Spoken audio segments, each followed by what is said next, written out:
Lepo pozdravljeni na konferenci za medije, ki sledi predaji letnega poročila predsedniku Državnega zbora. To se je zgodilo pred 1 uro. Nekatere sem že tam videla, tako da vas ponovno pozdravljam. Danes je za varuha človekovih pravic Republike Slovenije poseben dan. Vsako leto je sicer poseben, kadar predaja letno poročilo, in vendar je leto še drugače, kajti gre za 20. poročilo varuha, kajti pred kratkim 1.1. smo obeležili tudi 20-letnico nastopa prvega varuha človekovih pravic, gospoda Bizjaka. In tako smo letos, kot vidite, predali 2 poročili. Prvo je letno poročilo za minulo leto 2014, drugo pa je poročilo o izvajanju nalog državnega preventivnega mehanizma.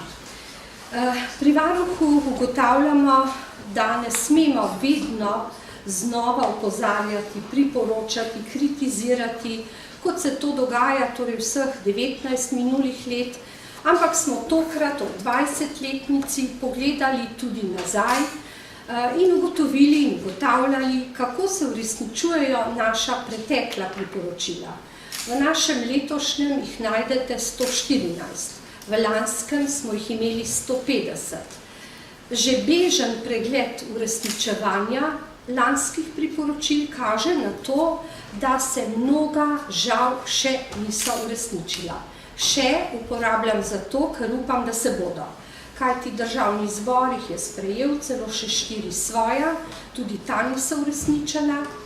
To se je dogajalo sicer novembra lansko leto, tako da časa tudi ni bilo toliko, da bi lahko rekli, da ugotavljamo, da kljub enemu letu, ki je minilo, niso uresničena na nekaterih področjih nobena priporočila. Upamo pa, da bomo lahko v prihodnjih mesecih srečali tiste ministrice in ministre, torej ponovno, nekatere drugič, nekatere tretjič, na katere odpade največ neuresničenih priporočil. Nenehno smo namreč postavljeni pred številne vprašanja strokovne javnosti, laične javnosti, vas medijev, kaj se dogaja na področju človekovih pravic, kaj ste naredili, zakaj se ne uresničujejo priporočila in zakaj je toliko krivic. Kot varuhinja ugotavljam, da zadnja leta uporabljamo zelo priročno besedo, ki je običajno sicer tudi resnična, to je kriza.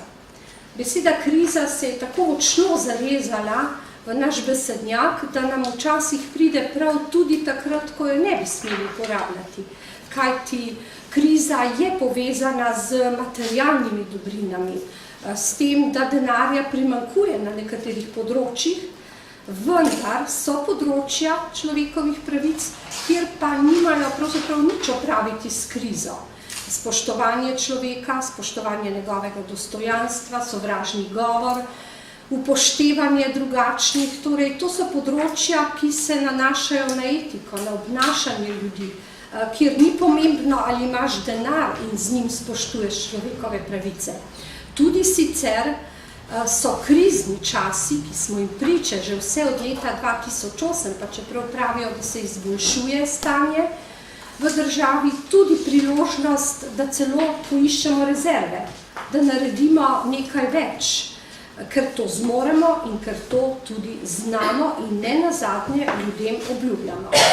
Vsaka vlada, vsake volitve, zlasti čas pred volitvami, prinaša veliko obljub, da se bo bolje živelo. In zato je prav, da od besed, lepih besed, preidemo tudi k dejanjem. Kot veste, v poročilu sem uporabila misel, ki se mi zdi zelo pomembna za naše delo in tudi za državljanke in državljane, iz Dunajske deklaracije, ki je nastala leta 1993, kjer pravi: človekove pravice in temeljne svoboščine so prirojene pravice vseh ljudi, njihovo varovanje in uveljavljanje pa je prva naloga vlad. To je zelo pomembno in zato pričakujemo, da ko bodo naši, vsi seveda poslanci, ministri, vsi zaposleni v državnih institucijah prebrali tudi letošnje poročilo, ki je celo za 30 strani debelejše od prejšnjega, lahko ugotovili vsak za svoje področje, kje so rezerve in kje lahko naredijo več, da se pravice spoštujejo. Varuh ne sme popuščati. Varuh je pravzaprav vse, je tisti, ki prinaša novice. Varuh ni kriv, če se pravice ne spoštujejo in če se dogajajo krivice, kajti je opozoril, in to večkrat včasih na nekaterih področjih. Seveda pa od besed k dejanjem je običajno dolga, trnova pot in polna, kot sem rekla, tudi izgovorov.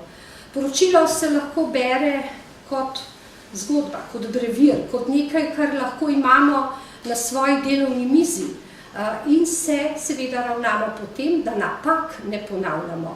Ugotavljamo namreč, da smo na nekatere kršitve že tolikokrat opozorili, da bi jih dobro upravljanje marsikje moralo odnesti, da se to ne bi smelo več zgoditi. Opozarjamo na skrajšanje postopkov, ki so za ljudi pomembni, opozarjamo na to, da je dostojanstvo slehernega človeka prizadejano, če nima dela, če ga izgubi, če dela v negotovih razmerah ali če dela in ne dobi plačila, prav tako pa je prizadeto tudi za tiste, ki sicer prejemajo dohodke, vendar so ti tako nizki, da se vsak dan sprašujejo, na katero organizacijo humanitarno bodo odšli po dodatno pomoč, da bodo oni in družinski člani preživeli. Torej, gre tudi za upokojence, opozarjamo na vse ranljive skupine v naši družbi. Varuh je še zlasti pozoren na otroke in tu, če se boste sprehodili skozi priporočila, zlasti minula, boste ugotovili, da skoraj ni znakov, ki bi kazali na izboljšanje, na uresničevanje priporočil, pa čeprav smo v minulih letih ravno na področju otrokovih pravic naredili veliko, se trudili sestanki, s posveti, seminarji z različnimi akcijami, ki so obeležile dneve otroka, tedne otroka, a še vendar otrok pogosto deli usodo svojih staršev, ta ni lahka in zato otroka zareže za celo njegovo bodočnost, celo življenje. Tu so številni invalidi, varuh vse skozi opozarja, da je potrebno spoštovati njihove pravice. Prav tako ne smemo v imenu krize zmanjševati pravic otrok in odraslih s posebnimi potrebami. Že tako zaznamovani ljudje dobijo še en udarec, in to na tem področju, ki bi jim morda prineslo ali izboljšavo zdravja, ali boljše stanje v družini, boljše pripomočke.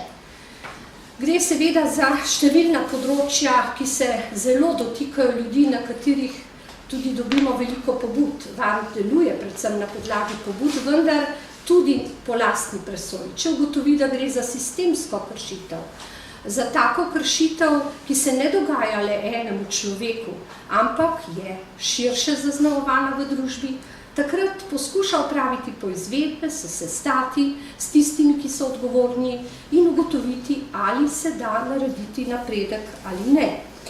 Običajno gre seveda tudi za področje zdravstva, o katerem bo govoril moj namestnik Tone Dolčič.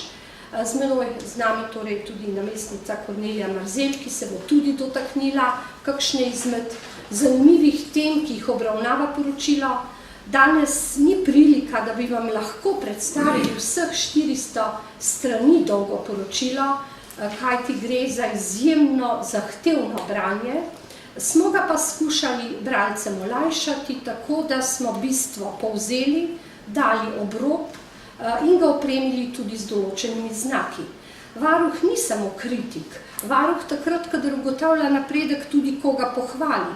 To je v teh časih izjemnega pomena, kajti tisti, ki se je pripravljen takoj spremeniti, popraviti napako ali celo upravičiti, in to se je zgodilo nekajkrat, je vreden, da ga tudi pohvalimo.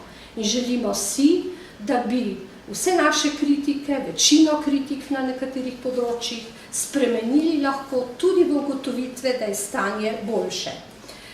Če bi me vprašali, katero je tisto področje, ki je za ljudi v državi najtežje, je zagotovo širša socialna slika. Ta se, kot rečeno, dotika tistih, ki si sami ne znajo, ne zmorejo, ne upajo pomagati. Ta se dotika njihovih bivališč, ki jih včasih, to je streha nad glavo, ki je osnova, da nekje živiš, izgubljajo zaradi nezmožnosti plačila. Zareže se v njihovo zdravje tudi psihično. Včasih storijo tudi različna dejanja, ki jih obžalujejo, in tako pridemo tudi do področja pravosodja, ki za nekatere deluje bolje, za druge slabše, vendar varuh ugotavlja premike na bolje, torej sojenja, ki so hitrejša, v nekaterih primerih celo brez nepotrebnega odlašanja, a še vedno čutimo nekatera bremena dolgih postopkov, ki ljudem po mnogih letih žal ne prinesejo satisfakcije. Dogaja se, da ljudje v mučnih in dolgih postopkih celo uspejo, vendar, ko bi morali pridobiti sredstva, ki jih sodišče pravnomočno prisodi, neko podjetje ne obstaja več, je izbrisano, je prenešeno, nimaš od koga pridobiti tisto, kar ti pravnomočno sodbo pripada. To je žalostna ugotovitev, da ljudje zlorabljajo pravzaprav institute, da s tem goljufajo druge, da nimajo pravilnega odnosa do sočloveka in da so pripravljeni poteptati vse njegove pravice. Pišemo seveda še vedno o diskriminaciji na mnogih področjih, do tistih, ki so šibki, do Romov. Tu situacija ni taka, da bi se lahko Slovenija z njo pohvalila. Še vedno je vprašljiv dostop do vode. Vedno se sprašujemo, ali je pomemben dostop do elektrike, ki je tudi včasih odklopljena ljudem v stiski, pa imamo k sreči zakon, ki najšibkejšim to onemogoča, da bi bili odklopljeni. Tu je voda kot osnovna pravica, ki pa je nekateri žal še nimajo. Tu so bivališča, ki so neurejena in nevredna človeka. Govorimo lahko tudi o invalidih, ki so prikrajšani na mnogih področjih, o pokopu žrtev, tudi o tem se veliko govori, preteklosti in torej zaključku žalostne zgodbe mnogih, ki Slovenijo precej in težko razdvaja. Želimo si, da bi se ta zgodba zaključila. Prav tako se je na nek način zaključilo poglavje o izbrisanih. Po mnogih, torej več kot 2 desetletjih, je bil sprejet zakon, vendar država se še ni uspela opravičiti. Ni uspela izreči resnega opravičila tistim, ki so bili izbrisane njihove pravice, ki so izgubili marsikaj. Tu je okolje. Ljudje so čedalje bolj odzivni na to, kako živijo in kje živijo. Včasih je v imenu kapitala bil marsikdo pripravljen pohoditi zdravo okolje. Danes so k sreči nevladne organizacije, ki jih srečujemo pri varuhu vsak mesec, tiste, ki nas opozarjajo. Pogosto so preslišane v imenu Aarhuške deklaracije, ki bi morala biti spoštovana, se gradi, se dogajajo posegi v okolje, ne da bi ljudi pred tem seznanili s tem. Kot sem rekla, glede delovnih razmerij je takoj povezana s tem tudi brezposelnost.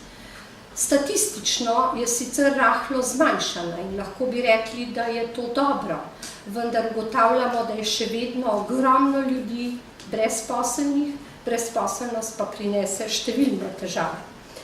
Stanovanjske zadeve se prav tako ne rešujejo z nekim nacionalnim programom. Varuh, ko obiskuje občine širom Slovenije, sprašuje predvsem župane, kako z bivalnimi enotami, ali imajo tisti, ki izgubijo streho, možnost kam iti. In žalostno je, da ugotavljamo, da je vse več brezdomcev.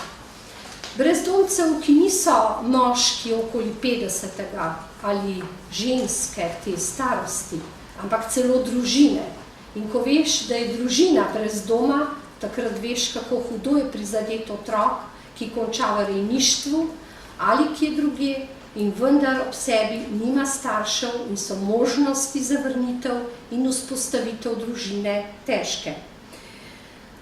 Dogaja se marsikaj tudi na področju policijskih postopkov, torej omejitev osebne svobode, kjer je varuh zelo aktiven tudi v okviru državnega preventivnega mehanizma. Obiskujemo policijske postaje in vse kraje, kjer je ljudem odvzeta prostost, ugotavljamo prezasedenost zaporov, ugotavljamo tudi kršitve človekovih pravic ob različnih posegih v svobodo posameznikov, vendar je, kot rečeno, policija tista, ki, in to smo zapisali jasno v naše poročilo, ki se zelo drži varuhovih priporočil in navodil in takoj vse sile usmeri v odpravo kršitev, v upravičilo in ne nazadnje tudi v boljšo prakso. Dotaknila bi se lahko še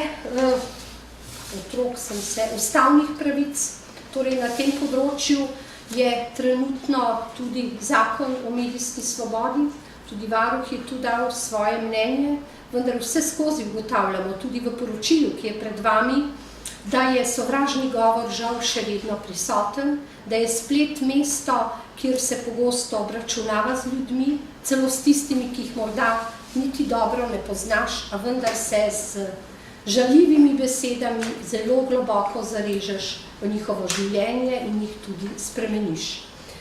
Pregledali smo torej številna področja, ki se dotikajo življenja ljudi, torej od otrok do odraslih, starejših, ki so potrebni posebne skrbi, ki odidejo v dom in se včasih zaradi preživetja svoje družine in nezaposlenih otrok od tam vračajo, ki so deležni nasilja, pa ga ne želijo prijaviti, ker se bojijo, da bodo s tem izgubili še tiste svojce, ki jih imajo. Torej, prešli smo skozi čisto vsa področja v našem poročilu, tudi gospodarske javne službe, pravico do vode kot osnovno pravico, karsko službo, ki te dni tudi buri duhove in je že aktualna več let, pokopališko dejavnost. Skratka, marsikje smo izdali svoje priporočilo, ugotovitve, uspeli smo tudi z 2 zahtevami za oceno ustavnosti, in sicer je uklonilni zapor tisti, ki ni več aktualen v našem prostoru in je bil sodbo odpravljen, prav tako pa tudi posebna hramba arhivov psihiatričnih bolnišnic. Pred kratkim smo vložili še eno zahtevo za oceno ustavnosti na socialnem področju, ki je v obravnavi na ustavnem sodišču.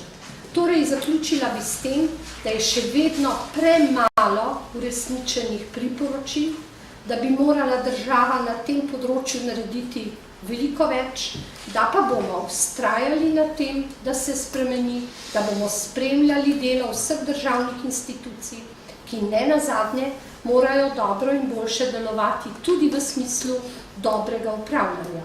Prav prijaznost, spoštovanje človeka in dobro upravljanje je lahko v krizi tisto, ki lahko rešuje marsikatero drugo težavo. In sedaj bi predala besedo svojemu kolegu, namestniku Tonetu Dolčiču, ki se bo dotaknil zelo aktualne tematike področja zdravstva.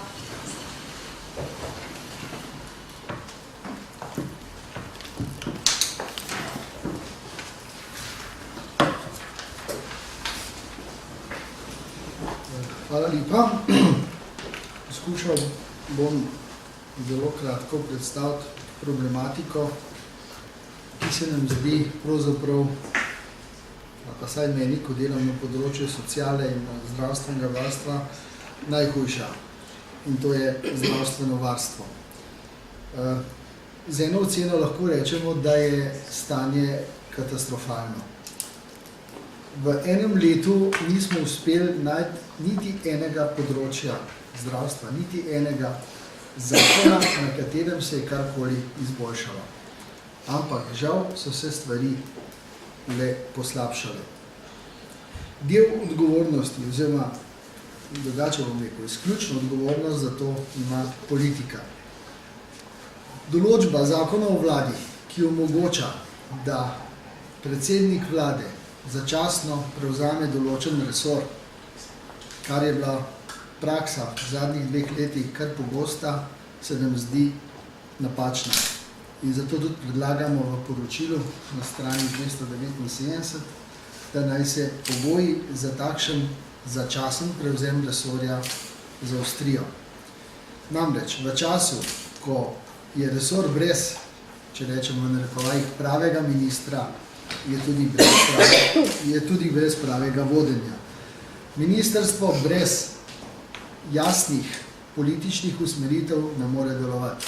Javni uslužbenci čakajo na razvoj dogodkov in pri tem čakanju ne vedo, v kakšno smer naj sploh pripravijo določene predpise. Delo stoji in po enem letu smo tu, kjer smo. In zato seveda predlagamo, da se te določbe zelo resno proučijo in da se ugotovi, kako bi bilo mogoče dejansko upravljanje države kot take izboljšati. Torej, to je eno upozorilo, ki se mi zdi pravzaprav za razumevanje stanja na področju zdravstva ključno. Sicer smo imeli na področju zdravstva skoraj 25%, torej četrtino utemeljenih pobud, kar tudi pomeni, da se dejansko obračajo na varuha ljudje z realnimi problemi in da so dejansko bile kršene pravice. Pri čemer se zavedamo, da velik del teh pritožbenih postopkov razrešijo zastopniki pacientovih pravic, s katerimi tudi dobro sodelujemo in na tem nivoju se pravzaprav zadeve tudi hitreje razrešujejo. V poročilu opisujemo tudi stanje, ki tudi kaže na odgovornost politike, ki ni imenovala zastopnika pacientovih pravic skoraj eno leto, zato ker so se vlade menjale in nekako ni bilo, ne vem, verjetno političnega soglasja za imenovanje. To so nedopustna ravnanja, na katera varuh želi opozoriti in seveda z namenom, da se to ne bi več ponovilo, da se stvari izboljšajo. Zastopniki pacientovih pravic so zelo pomembni, ljudem lahko povedo, kje določene pravice, ki jim pripadajo kot pacientom, kje jih lahko uresničijo, kako jih lahko uresničijo, sicer pa ljudje begajo od enega organa do drugega, od enih vrat do drugih in potem samo vsi nekaj pojasnjujemo, usmerjamo, zanj pa pravzaprav ni nikakršne rešitve. Še zmeraj se srečujemo z problematiko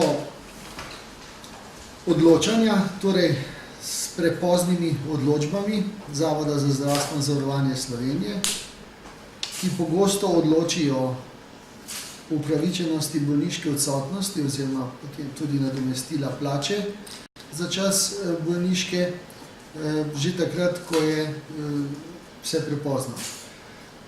Tako da na to opozarjamo zavod stalno. Dejstvo je, da se je stanje izboljšalo v primerjavi s preteklimi leti, ampak vendarle ravno na tem področju, kjer gre zapravo, da se te krivice sploh ne da popraviti, če si jo enkrat naredil, na tem področju bi moral biti zavod izredno pozoren in to seveda preprečiti.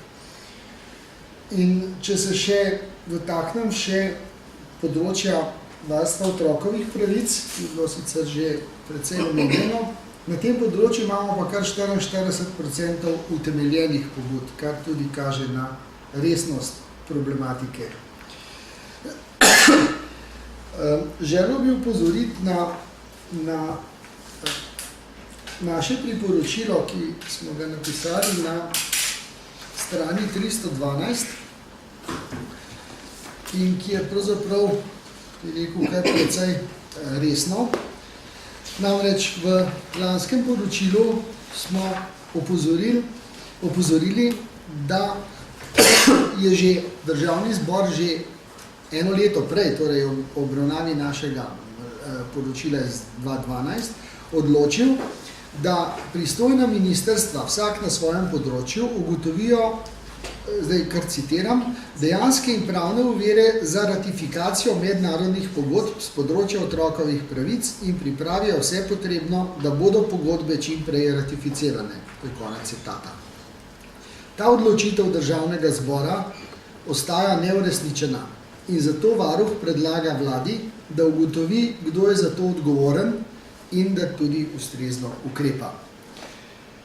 V pojasnilo tega priporočila v mislih smo imeli predvsem 3. izbirni protokol Konvencije o otrokovih pravicah, kjer je Republika Slovenija igrala zelo aktivno vlogo v fazi priprave tega protokola. Celo želeli smo prevzeti delovno skupino, ki je to pripravila, pa nas je Slovaška prehitela. Potem, ko je bil protokol sprejet, smo tudi izredno pohiteli z njegovim podpisom, ker se je to nekako videlo kot politično oportuno. Potem, ko bi morala slediti faza ratifikacije, se je pa zapletlo in nenadoma ni več nobene volje, nenadoma so se pojavile ovire, ne vemo sicer kakšne, ker se o tem razpravlja v zaprtih krogih. Na to smo opozorili tudi pred pol leta ministra za zunanje zadeve, ko smo imeli velik posvet. V glavnem gre za to, da če so ovire, jih je treba razmisliti, ugotoviti v fazi pripravljanja mednarodnih dokumentov in potem seveda ne podpisati takšne pogodbe, ki bi nam povzročila nesorazmerno škodo. Po zadnjih informacijah naj bi vendarle ta protokol ratificirali, ampak vendarle zadeva se vleče predolgo in radi bi vedeli, kje se je pravzaprav zadeva zataknila in iz kakšnih razlogov. Podobno stanje je bilo tudi pri urejanju nasilja nad ženskami v zvezi z ratifikacijo Istanbulske konvencije, pa še kakšen podoben primer bi se najdel. Skratka, Slovenija je zelo hitra, brzo pleta pri podpisovanju dokumentov, kot da ne bi vedeli, kaj nas čaka potem, ko smo nekaj podpisali, oziroma kot da bi mislili, da to nismo čisto zares, pa bomo pa še nekaj spremenili. Tako kot nažalost pripravljamo tudi svojo lastno zakonodajo. Omenil bi še en neuresničen sklep Državnega zbora, tudi iz lanskega leta, ko je zavezal vlado, naj pripravi poseben zakon o zagovorništvu. Ta projekt poznate, poteka v okviru varuha že 7 let in čas bi bil, da to institucionaliziramo, da gremo korak naprej, potreb je vedno več.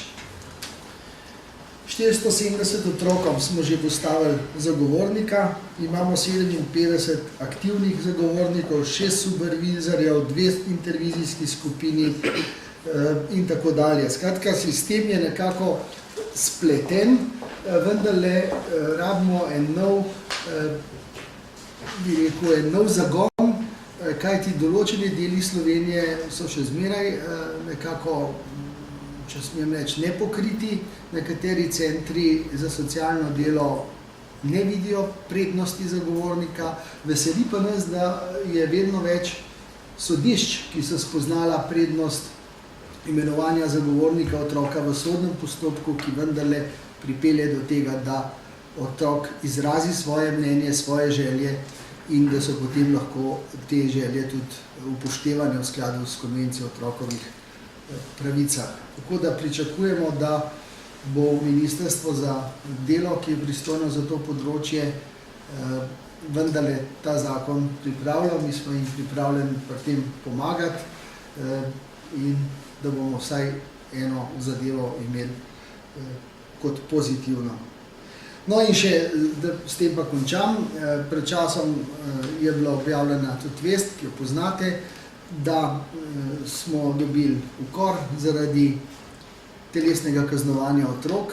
Država se še naprej spreneveda, že nekaj let zapored smo opozarjali na to, da je treba to prepovedati. To je bilo res storjeno v predlogu družinskega zakonika, ki pa je žal na referendumu padel.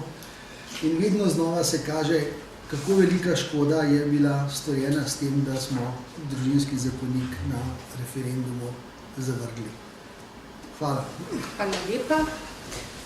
Preden dam kolegici magistrici Korneliji Marzel besedo, bomo rešili pač.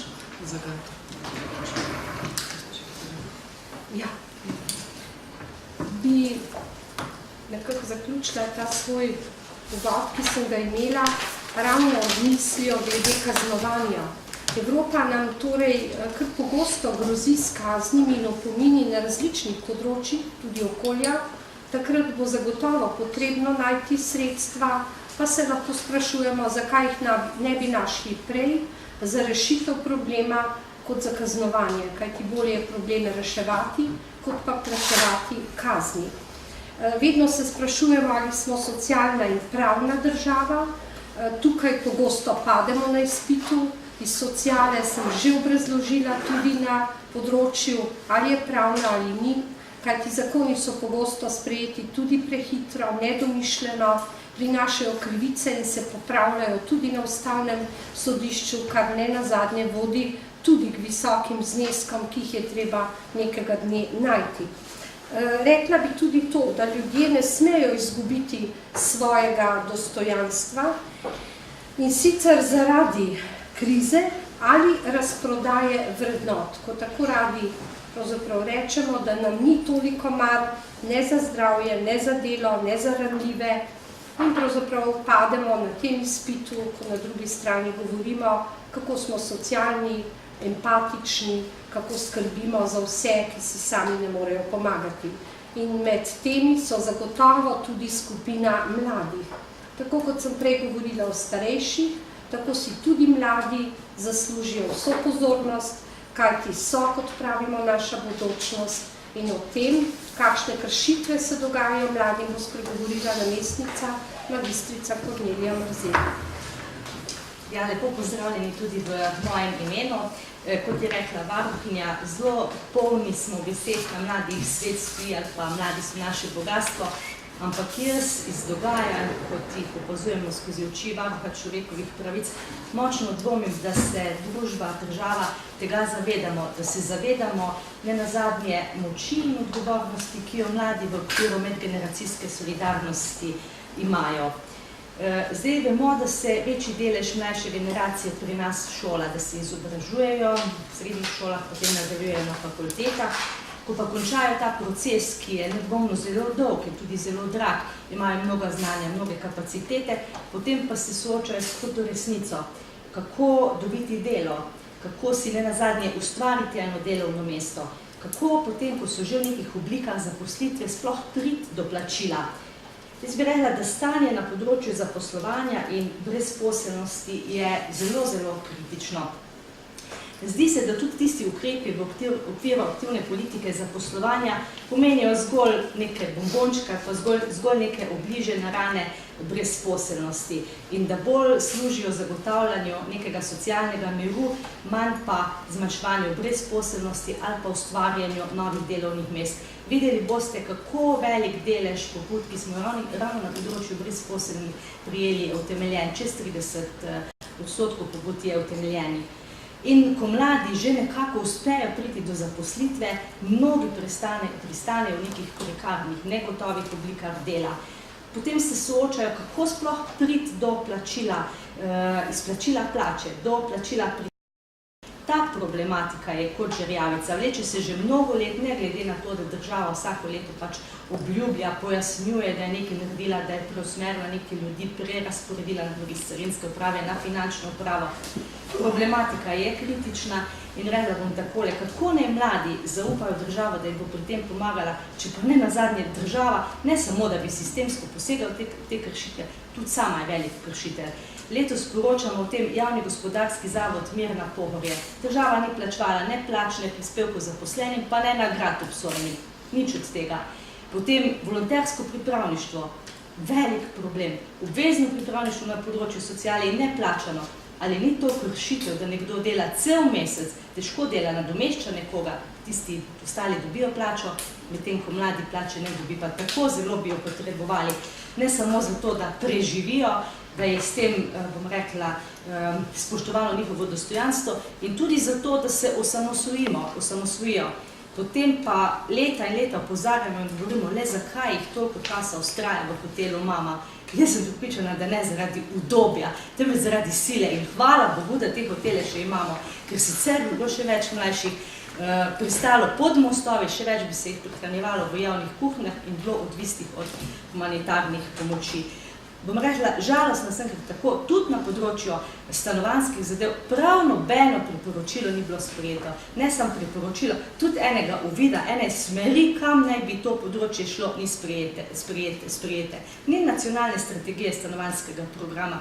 In ne samo to, ne nazadnje s tem zadnjim zakonom, občinskim ZUJF-om, je država spet posegla v to področje, zmanjšale so se ene subvencije za tisti, ki imajo tržna stanovanja. Tako da mi smo zdaj ravno v eni fazi, ko pripravljamo zahtevo za oceno ustavnosti tega predpisa, tako da upamo, da bomo morda tukaj kaj uspeli, sicer, kot sem rekla, stanje za mlade je nič kaj razveseljujoče in lahko rečem, izobraženi mladi so nedvomno velik potencial, ki bi lahko prispevali k ustvarjanju dodane vrednosti. To je pa tisto, kar bi nam sedaj v teh časih tako zelo pomagalo. In žalostno je, da tega ne znamo izkoristiti, znajo pa tam, kamor nam mladi bežijo. Lepa. Povedala bi še rada, da smo danes poleg predsednika Državnega zbora obdarili tudi vseh 90 poslancev Državnega zbora z letnimi poročili, ki ne bo ne lahko in ne pravzaprav prijetno počitniško branje. Prepričana sem, da bodo do jeseni lahko vse preučili in da takrat, ko se srečamo, ko je običajno predstavitev, bomo lahko ugotovili tudi že kakšen napredek, kajti pri varuhu bomo vztrajali na uresničitvi priporočil, ne nazadnje so bila sprejeta, povabili ministre, se z njimi pogovorili o tematiki slehernega ministrstva in to tudi spremljali. Danes bi rada opravičila 2 namestnika, Ravška in Šeliha, ki sta odsotna. Bomo pa poročilo državnega preventivnega mehanizma, ki ga vodi namestnik Šelih, obravnavali na eni prihodnjih novinarskih konferenc, kajti gre za posebno tematiko, ki je vredna posebne pozornosti, je tudi zelo zanimiva. To se bo zgodilo julija, ko je mesec, ko ni toliko drugih zanimivosti, pa bomo izkoristili tudi ta čas in vam ga predstavili. Zaenkrat bi se zahvalila za vašo pozornost, da ste prišli in da boste te naše ugotovitve, ki jih res ni malo in jih je težko strniti, prenesli ljudem, ki se zagotovo sprašujejo, kako je pri nas, pa čeprav marsikaj občutijo kar na lastni koži in dobro vedo, da je za marsikoga zelo hudo. Hvala lepa. Kakšno vprašanje? Jaz sem imela Izvolite. Lahko pokomentirate, oziroma kako komentirate to, da Državni zbor recimo vaših priporočil, vse kar se tiče romskih skupnosti v letu 2013, ni upošteval oziroma jih morate vedno znova ponavljati? To je stara zgodba. Varuh je zato dal že tudi posebno poročilo o romski problematiki, zlasti za jugovzhod. Mislim pa, da se pripravlja zakonodaja, kajti že dolgo se govori o spremembi 5. člena Zakona o romski skupnosti, ki je nujno.